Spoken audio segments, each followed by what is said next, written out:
morning! Ayan, so day 2 here sa Dao Capiz. Nandito ako ngayon sa aming lokal ng Malunoy. Ayan ang lokal namin. Hi, good morning. Dito ako nakadetchen. Hello. Mga gano'n nakatagal itong lokal na Malunoy? 60 years? Or...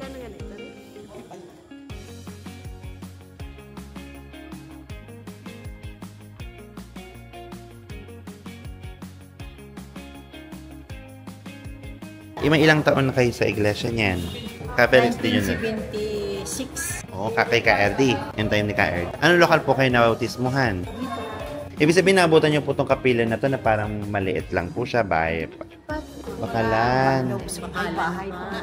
Ano mo pinakasekreto niyo? Bakit tumagal po kayo sa iglesia? Iba talaga. Iba talaga. Hindi niyo pagpapalit. Mister ko mas Mas matagal.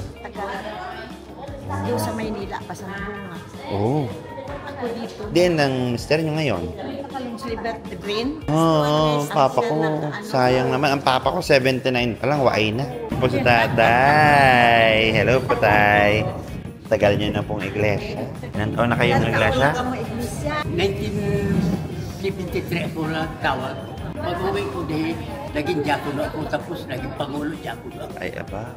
Inspiring. Ilan taon na po kayo, tay? 89. Lakas-lakas niyo pa. Maging ganyan din po ako sa inyo. Kailangan makapanatili. Salamat, tay, ah.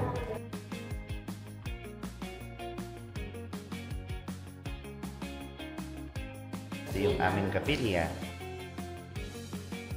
I'm super happy ito pagsamba ulit.